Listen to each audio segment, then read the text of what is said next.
Hello students, एक बार फिर आपका स्वागत है अपने YouTube channel hi-fi online classes में। स्टूडेंट्स, आप थंबनेल देखकर समझ चुके होंगे आज हम आपको क्या पढ़ाने वाले हैं। ठीक है, आज मैं आपको बताने वाला हूँ कि अगर आप सतत आवेश वितरण आपके पास है, ठीक है, अगर आपके पास सतत आवेश वितरण आपके पास है तो आप उससे फोर्स कैसे डिफाइन करते हैं किसी पॉइंट पर। ठीक है, और इससे पहले कूलम्ब्स लॉ, इलेक्ट्रिक फील्ड, ठीक है, वो लेक्चर में ले चुका हूँ। जिसने भी लेक्चर नहीं देखे, ठीक है, चैनल पर जाइए और आप वहाँ पर लेक्चर देख लीजिए और इसका लिंक आपको डिस्क्रिप्शन में भी दे रखा है। ठीक है, तो चलिए स्टार्ट करते हैं आज का लेक्चर स्टार्ट करते हैं। ठीक है, देखते हैं आज का जो लेक्चर होने वाला है। ठीक है, ये होने वाला है कि सतत आवेश वितरण क्या होता है। ठीक है, तो देखते हैं सतत आवेश वितरण। सतत आवेश वितरण, सतत आवेश वितरण, सतत आवेश वितरण को आप बोलते हैं continuous charge distribution. Continuous charge distribution.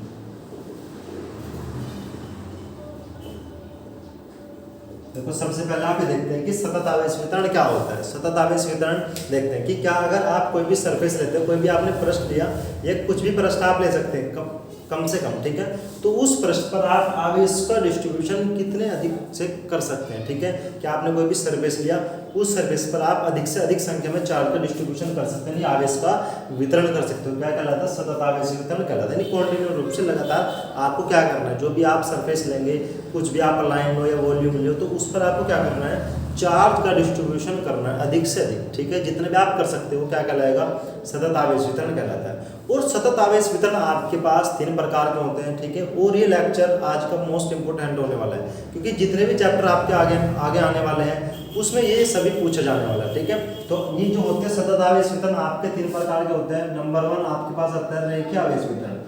Number 1 आता है रेखीय आवेश वितरण, रेखीय आवेश वितरण।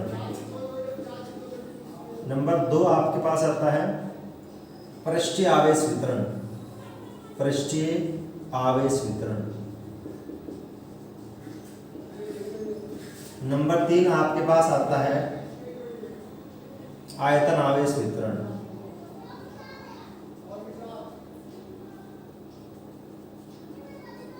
और जिन्हें आप इंग्लिश बोलते से बोलते हैं आप लीनियर चार्ज डिस्ट्रीब्यूशन, हिसाब बोलते हैं लीनियर चार्ज डिस्ट्रीब्यूशन, हिसाब बोलते हैं सरफेस चार्ज डिस्ट्रीब्यूशन,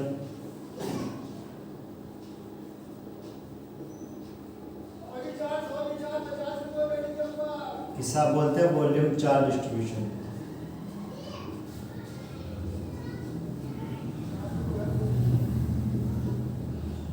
ठीक है, और हम क्या करने वाले हैं, जो तीनों अभी आपको बताया गया कि सबसे पहले आपके पास क्या होता है, रेखीय आवेश वितरण, पृष्ठ आवेश वितरण और आयतन आवेश वितरण। आपको क्या करना है, इन सभी की डेफिनेशन पढ़नी है।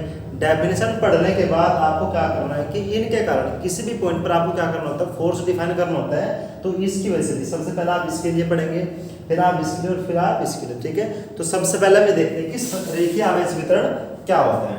तो सबसे पहले हम देखते हैं कि रेखीय आवेश वितरण क्या होता है। देखते हैं रेखीय आवेश वितरण, जिसे आप बोलते हैं लीनियर चार्ज डिस्ट्रीब्यूशन। ठीक है, अब आपके यहाँ इसके नाम से आप देख सकते हैं कि यहाँ पर आएगी रेखीय। ठीक है, अगर आप आवेश का वितरण किसी लाइन या किसी रेखा पर करते हैं, क्या कहलाएगा, रेखीय आवेश वितरण कहलाएगा। ठीक है, तो सपोज यहाँ पर मैं एक डायग्राम से आपको यहाँ पर समझाते हैं कि आपने एक डायग्राम ले, एक लाइन आपने ली और इस लाइन पर आपने क्या कर दिया, चार्ज का डिस्ट्रीब्यूशन आपने इस प्रकार कर दिया। तो इससे आप क्या बोल रहे हैं, रेखीय आवेश वितरण। क्या बोल रहे हैं, रेखीय आवेश वितरण। इसके डेफिनेशन यहाँ से क्या है कि यदि चार्ज का डिस्ट्रीब्यूशन, यदि आवेश का वितरण किसी रेखा पर होता है, क्या कहलाएगा, रेखीय आवेश वितरण कहलाएगा। ठीक है, देखते हैं। अब इसकी मैं यहाँ पर डेफिनेशन लिख देता हूँ। यदि आवेश का वितरण, यदि आवेश का वितरण, एक लाइन की डेफिनेशन है, यदि आवेश का वितरण किसी रेखा पर होता है, किसी रेखा पर होता है, रेखीय आवेश वितरण कहलाता है, रेखीय आवेश वितरण कहलाता है, रेखीय आवेश वितरण कहलाता है। ठीक है, अब ये डायग्राम आपके सामने बनाकर दिखा दे मैंने। ठीक है, इस पे आप क्या करें कि मान लीजिए कि आपने एक लाइन ली है, ठीक है, और इस लाइन कोई रेखा है तो उसकी लंबाई आप कितनी लेंगे, एल। कि सपोज मान लिया कि इसकी लंबाई कितनी है, L है, ठीक है। और इस पर आप चार्ज मान लीजिए कि आपने इस पर चार्ज दिया क्यों, इस पर चार्ज आपने कितना दिया क्यों, और उसके लिए जो रेखीय आवेश घनत्व होता है, ठीक है, वो कितना होता है इसके लिए लैम्डा, ठीक है। और यही तीनों के लिए सबके लिए डिफरेंट डिफरेंट होने वाले हैं। सबसे पहले आपका लैम्डा आएगा, फिर आपका सिग्मा आएगा, फिर आपका रो आएगा, अलग अलग कंडीशन के अकॉर्डिंग, ठीक है। तो आपको ध्यान से समझना, आज का लेक्चर मोस्ट इंपोर्टेंट होने वाला है, क्योंकि जितने भी चैप्टर आपके आगे आते हैं, ठीक है, आपका गोस वाला आएगा, आपका संधारित्र वाला, वैद्युत विभव वाला, जितने भी चैप्टर आपके आने वाले हैं क्लास 12th के लिए, ठीक है, वो सब में इनका यूज होने वाला है, क्योंकि जितने भी डायरेक्शन आप लोग करते हो इसमें बहुत यूज उनका होता है, ठीक है। तो आपको यहाँ पर ध्यान से समझना है इसके डेफिनेशन। यदि आवेश का वितरण किसी रेखा पर होता है, क्या कहलाएगा, रेखीय आवेश वितरण कहलाएगा, ठीक है। सपोज आपने यहाँ पर डायग्राम लिया, और इस डायग्राम में आपने क्या किया, यहाँ पर एक छोटा सा लेंथ एलिमेंट काट दिया जिस पर आवेश डी है, और उसकी लेंथ कितनी है, dl है, ठीक है। तो इसके लिए आप यहाँ पर फॉर्मूला देखते हैं, अतः रेखीय आवेश घनत्व, अतः रेखीय आवेश घनत्व, अतः रेखीय आवेश घनत्व। देखो रेखीय आवेश घनत्व सबसे पहले आप इसे किससे रिप्रेजेंट करते हैं, लैम्डा से, ठीक है। तो यहाँ पर आप लिख लेंगे रेखीय आवेश घनत्व कितना, लैम्डा, ठीक है। इस पर टोटल चार्ज यानी कुल आवेश, क्या फॉर्मूला आता है, कुल आवेश अपॉन लंबाई, ठीक है। अब देखो यहाँ पर लैम्डा बराबर कितना आवेश है इसके पास, क्या वो लेंथ कितनी है, तो उसका यहाँ पर जो फॉर्मूला आ जाएगा वो कितना आएगा, लैम्डा बराबर क्या वो अपॉन है, और उसका यहाँ से मात्रक निकल के आएगा कूलम्ब प्रति मीटर, क्या आएगा, कूलम्ब प्रति मीटर। इसके क्या होता है, यूनिट होती है, सब मात्रक बोलते हैं, क्योंकि हर क्वांटिटी का आपको यूनिट पता होना चाहिए। तो उसके यहाँ पर जो यूनिट आएगा कूलम्ब प्रति मीटर आ जाएगा, ठीक है। ये आपको होता है रेखीय आवेश घनत्व, ठीक है। हम सेकंड वाला स्टार्ट करते हैं, आप इसे नोट कर लीजिए, इसका स्क्रीनशॉट आप ले सकते हैं, ठीक है। चलिए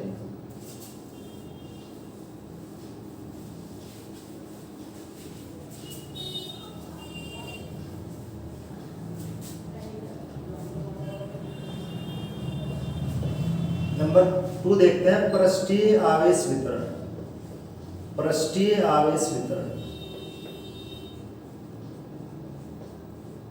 जिसे आप बोलते हैं surface charge distribution, surface charge distribution.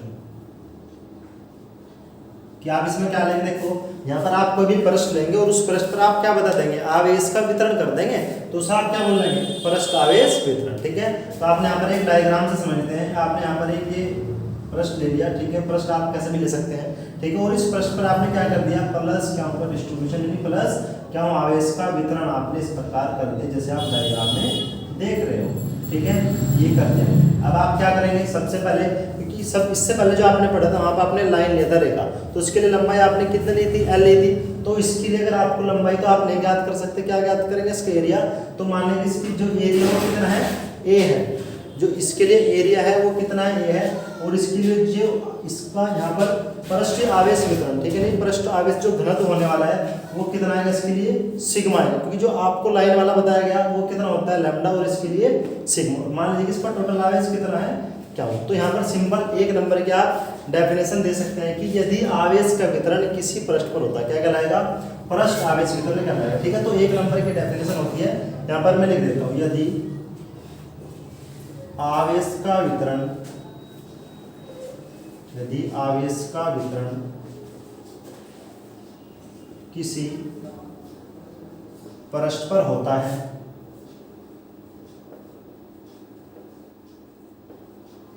पृष्ठीय आवेश वितरण कहलाता है, पृष्ठीय आवेश वितरण कहलाता है, ठीक है। अब इसके लिए पृष्ठ आवेश वितरण, पृष्ठ आवेश घनत्व होता है जिसे आप बोलते हैं सिग्मा। तो यहाँ से आप इसका फॉर्मूला लिख सकते हैं, अतः पृष्ठीय आवेश घनत्व। ये फॉर्मूले मोस्ट इंपोर्टेंट होते हैं, क्योंकि जितने भी चैप्टर आपके आगे आने वाले हैं उसमें सबका यूज होता है। अगर आपको कोई पृष्ठ दे दिया उसके लिए जो घनत्व निकालते हैं वो कितना आएगा आपके पास, सिग्मा बराबर कुल आवेश अपॉन क्षेत्रफल, कुल आवेश अपॉन क्षेत्रफल। तो देखेंगे यहाँ से सिग्मा बराबर क्या निकल गया जाएगा, कुल आवेश कितना है, क्यों, ठीक है, और इसका एरिया कितना है, ए है। तो इसके यहाँ पर जो फॉर्मूला निकल के आएगा वो कितना आएगा आपके पास, सिग्मा बराबर क्या अपॉन ए। तो इसके यहाँ से मात्रक क्या आ जाएगा, कूलम्ब प्रति, क्योंकि क्षेत्रफल का मात्रक क्या होता है, मीटर स्क्वायर, तो क्या आ जाएगा, कूलम्ब प्रति मीटर स्क्वायर, ठीक है। ये आपको होता है पृष्ठीय आवेश घनत्व। इसके लिए फॉर्मूले मोस्ट इंपोर्टेंट होते हैं, आपको यहाँ से याद रखना है। तो आप इसका स्क्रीनशॉट ले सकते हैं यहाँ से। नंबर 3 देखते हैं,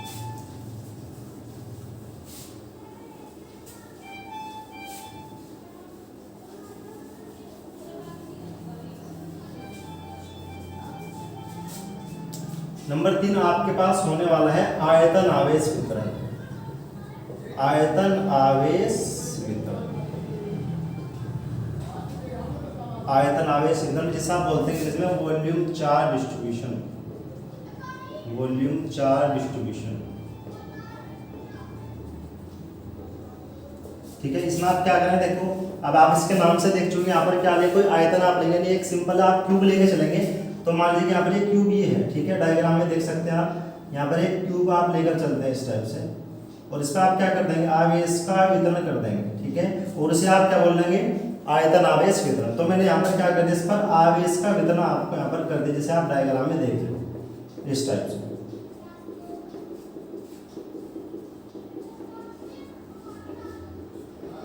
ये आपने क्या कर दिया, इस पर आवेश का वितरण कर दिया। अब यहाँ पर आप किसी कोई भी घन ले रहे हैं, तो उस घन के लिए अगर आप वॉल्यूम की बात करते हैं तो वॉल्यूम कितना आएगा, भी आएगा, क्योंकि इसके लिए लंबाई भी होता है, चौड़ाई भी और ऊंचाई भी, और वॉल्यूम क्या होता है, लंबाई गुणा चौड़ाई गुणा ऊंचाई। ठीक है, और उसके बाद इसके लिए देखो यहाँ पर आएगा आयतन आवेश घनत्व। इसके लिए क्या होता है, रो होते हैं, तीनों के लिए अलग अलग होते हैं, जो मोस्ट इंपोर्टेंट फॉर्मूला आपके पास होते हैं। तो तीनों आपको याद रखने हैं, रेखिक के लिए भी, पृष्ठ के लिए और वॉल्यूम के लिए। तो मान लीजिए कि इस पर आवेश आपने आवेश कितना दिया क्या हो, तो इसकी डेफिनेशन क्या हो जाएगी, यदि आवेश का वितरण किसी आयतन पर होता है यानी किसी घन पर होता है तो क्या कहलाएगा, आयतन आवेश घनत्व कहलाएगा। ठीक है, तो लिख देता हूं मैं, यदि आवेश का वितरण, यदि आवेश का वितरण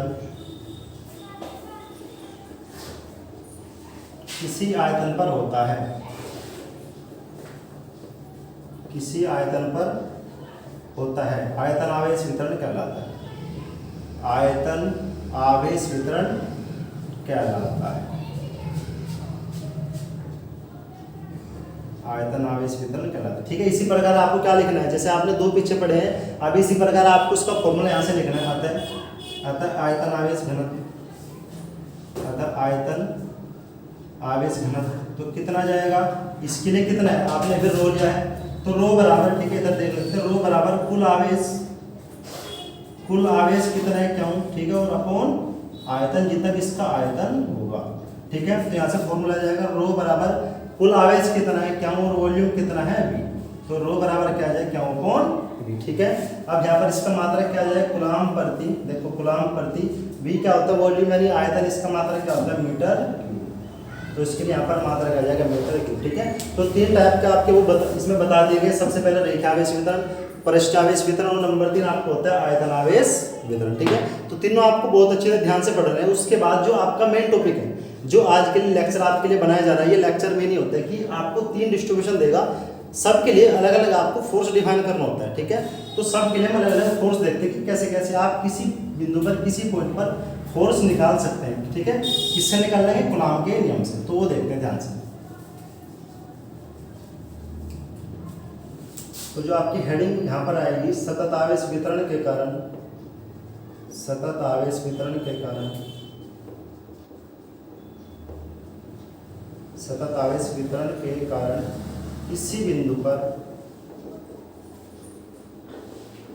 किसी बिंदु पर, ठीक है, तो आपको फोर्स ज्ञात करना है। ये आपको क्या ज्ञात करना है, फोर्स ज्ञात करना है। हमारे पास 3 प्रकार के होंगे, आप जान चुके हैं, सबसे पहले रेखीय, पृष्ठीय और आयतन। तो मैं आपको एक बताऊंगा इसके अंदर, क्योंकि अगर आपने ध्यान से एक पढ़ ले तो आप जो 2 होते हैं हमारे पास जो बचेंगे वो आप खुद से कर सकते हो। ठीक है, तो ध्यान से देखना, सबसे पहले आपका आता है रेखीय आवेश वितरण, रेखीय आवेश वितरण, रेखीय आवेश वितरण का आपको क्या ज्ञात करना है, यहाँ से बल ज्ञात करना है। ठीक है, यानी लीनियर चार्ज डिस्ट्रीब्यूशन के कारण। तो क्या करेंगे आप, यहाँ पर डायग्राम बनाएंगे। ठीक है, तो डायग्राम ध्यान से देखेंगे, यहाँ पर मैंने क्या देखो एक लाइन ले ली। ठीक है, क्या लिया, यहाँ पर एक लाइन ले ली, क्यों, क्योंकि ये रेखीय होता तो इसके लिए आप लाइन का ही यूज करेंगे।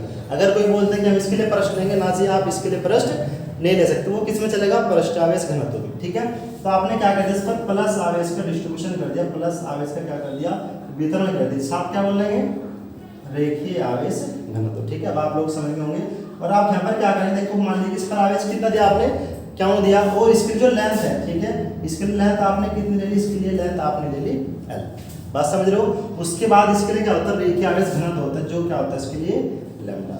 तो आप क्या करेंगे, आपको फोर्स डिफाइन करना है, तो फोर्स के लिए आप क्या करेंगे, छोटा सा एलिमेंट आप इससे काट लेंगे, ये एलिमेंट आपने यहाँ से काट लिया, जिस पर आवेश कितना डी क्यों, और जो उसकी लेंथ है वो कितनी है, DL है, छोटे से के लिए, क्योंकि आप छोटी क्वांटिटी के लिए डी का यूज करते हैं। तो अब मैंने क्या करता हूँ, इससे कुछ दूरी पर, ठीक है, इससे कुछ दूरी पर एक पॉइंट ले लेता हूँ क्यों, ठीक है, एक चार्ज मैंने ले लिया यहाँ पर क्यों, ठीक है, बिंदु पी मान लेंगे, इस पर चार्ज क्यों रखा है जिस पर आपको फोर्स ज्ञात करना है, ठीक है।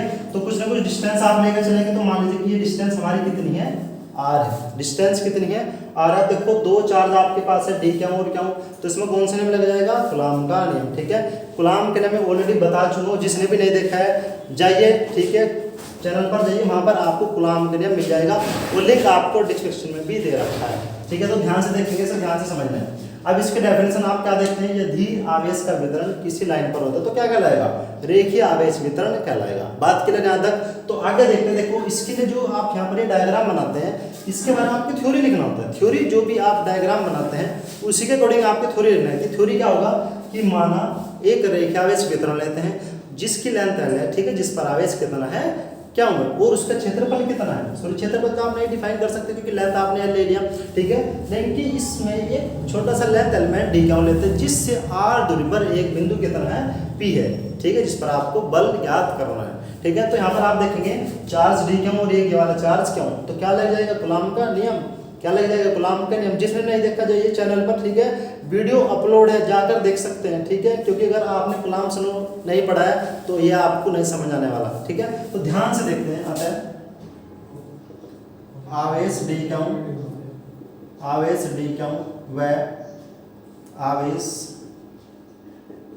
क्यों के बीच लगने वाला बल, के बीच लगने वाला बल, ठीक है। तो ध्यान से देख लेंगे। अब ये वाला बल देखते हैं, डी क्यों चार्ज है, कितना है क्यों है, तो इनके बीच बल लग जाएगा। क्या होता है देखो मैं आपको बता दूं, अगर कूलॉम के नियम आपने नहीं पढ़ा है, ठीक है, थोड़ा सा बता देता हूँ। एक चार्ज क्यों लेते हैं, दूसरा चार्ज आप क्यों को लेते हैं और इसके बीच की दूरी आप कितने लेते हैं, आर लेते हैं। तब आप जब सोल्व करते हैं यहाँ से ये निकल के आता है कि F बराबर 1/4πε0 Q1 Q2 R स्क्वायर, ठीक है, ये होता है आपका कूलॉम का नियम, ठीक है। तो इसके अकॉर्डिंग से आप क्या करते हैं, यहाँ पर बल ज्ञात करते हैं। तो मैंने क्या किया, एक चार्ज डी क्यों लिया और उससे कुछ दूरी पर एक आपने चार्ज लिया कितना क्यों, तो क्या आ जाएगा, अतः आवेश डी क्यों है आवेश क्यों के बीच लगने वाला बल, ठीक है। तो कितना आएगा, आप देखो छोटी क्वांटिटी के लिए आप यूज कर रहे हैं, ठीक है, तो छोटी क्वांटिटी तो आप यहाँ पर क्या लेंगे, डी एफ। तो क्या होता है फॉर्मूला 1/4πε0, चार्ज कितना है इधर का डी क्यों और इधर का चार्ज कितना है क्यों, ठीक है, डायग्राम के अकॉर्डिंग ही चलना है, ठीक है, डायग्राम के अकॉर्डिंग चलना है। इसकी दूरी कितनी है, तो आप क्या करते हैं यहाँ का स्क्वायर, ठीक है। अब आप एक बात जानते हो क्योंकि यहाँ पर रेखीय आवेश घनत्व तो आप ले रहे हैं बट यानी परंतु क्या होता है, देखो लैम्डा बराबर आपके पास होता है डी क्यों अपॉन डी एल, ठीक है, अभी आपको बता दिया गया। तो डी क्यों यहाँ से आप निकालें तो कितना जाएगा, लैम्डा डी एल, ठीक है, आप समीकरण 1 मान लेंगे और लैम्डा का मान आप इस पर पुट कर देंगे डी क्यों का, ठीक है। अतः डी क्यों का मान समीकरण 1 में रखने पर, डी क्यों का मान समीकरण 1 में रखने, ठीक है, ये मान आप यहाँ पर पुट करेंगे तो डी एफ निकल जाएगा फोर्स कितना 1/4πε0, देखेंगे डी क्यों का मान कितना है यहाँ पर लैम्डा डी एल और ये चार्ज यहाँ पर ले लेते हैं, जो चार्ज क्यों है ये इधर पे ले लूंगा मैं और ये कितना आएगा आर स्क्वायर, ठीक है। अब देखो अब ये मैं ओनली इसके लिए फोर्स निकाल रहा हूँ, अगर आप पूरे के लिए आपको फोर्स निकालना तो आप क्या कर देंगे, समाकलन कर देते हैं, ठीक है। अगर छोटी क्वांटिटी आपके पास है, बड़ी के लिए आपको कोई चीज़ ज्ञात करनी, ठीक है, तो उसके लिए आप क्या कर देते हैं, समाकलन। तो मैं क्या कर दूंगा, इसके लिए समाकलन कर देते हैं, ठीक है। तो ऊपर देखना, इसके लिए हम समाकलन कर देंगे,